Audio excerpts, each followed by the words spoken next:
Yoga is traced far back to ancient Indian history as a broad spiritual practice and cultural tradition. The earliest recorded mention of yoga is traced back to a collection of ritual hymns used to maintain order of the universe called the Rig Veda. The hymn describes yoga as an act of connecting the physical self to the spiritual world. Yoga is one of the 6 schools of philosophy in Hinduism, as well as being a major aspect of Buddhism and its meditation practices. Yoga is typically described in Buddhist and Indian philosophies as being aimed at controlling the mind and body to achieve liberation. The yoga we know is derived from Hatha Yoga in Western exercise culture. Hatha Yoga uses physical techniques to preserve and channel vital force or energy. Hatha texts can be found dating all the way back to the 9th and 11th centuries. If you've ever taken a yoga class or just heard of some pose names, you may have noticed how unique they are. Yoga uses the ancient language of Sanskrit. Sanskrit as a word translates to refined or polished. Sanskrit is one of the oldest languages in the world and is credited as being the root of various Indian languages. You may have heard the Sanskrit word asana, which is used to describe yoga poses and postures. However you are sitting or standing right now is your current asana.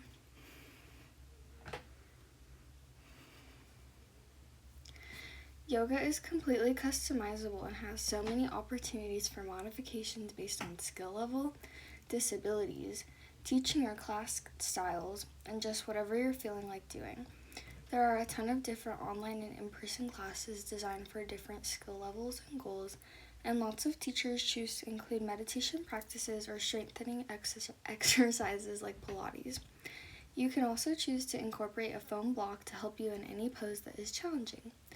Yoga is mainly known nowadays for improving flexibility and balance, but it subsequently builds muscle and improves strength.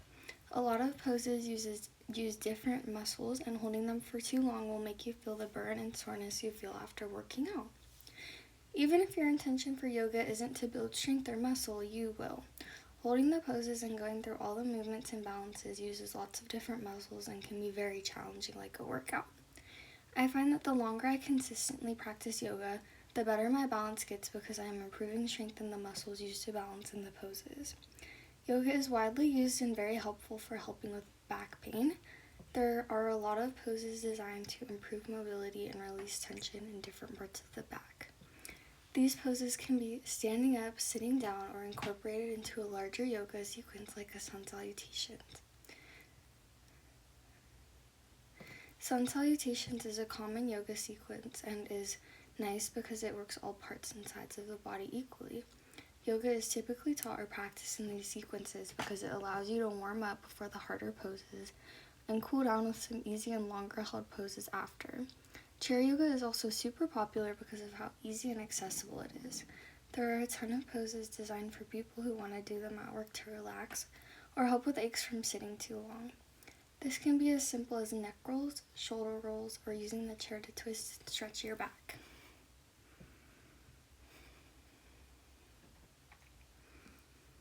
It has started to be proven in studies that yoga releases so much stress and inflammation, which is a huge factor in reducing high blood pressure and risk of heart disease.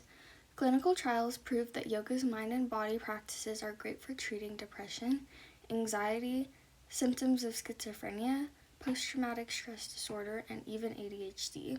Yoga is coined as being relaxing and helpful for stress and anxiety, and that is because it regulates the autonomic nervous system.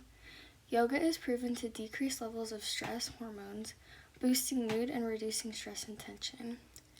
Yoga incorporates so many upside-down poses that aid in creating bidirectional pathways between the brain and body. This process relaxes central neural processing, like how working out strengthens your muscles. Yoga is proven to strengthen your brain, specifically the part of your brain that is responsible for cognitive skills and memory. Yoga is said to develop new connections between brain cells, and MRI scans used in these studies even saw that people who practice yoga had a thicker cerebral cortex and hippocampus. Older individuals who practice yoga reported fewer cognitive signs of aging as well. As I mentioned before, yoga is rooted in ancient spirituality. No matter how you practice it, you will come across guided meditations and breathing exercises. As we know, meditation has great benefits for your mind and body and is seen as a great mind-to-muscle technique to calm the inner voice and promote general relaxation. Everything you do in yoga is with deep intention and mindfulness. A breath must be connected with a pose or movement. Usually poses are instructed to be connected to an inhale or exhale, or you are told to hold a pose for a certain number of breaths. Ancient texts describe breath control as the ultimate way to steady the mind. Like in yoga, breath control is noted to be a key factor in mindfulness exercises that reduce stress. Having some experience practicing breath control in yoga can be used anytime when you are feeling stressed or overwhelmed. My best recommendation for trying this exercise is to take a beginner class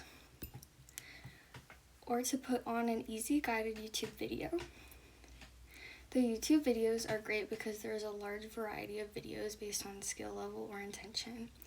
Another great option is taking an in-person class. I find this a lot easier than following a video.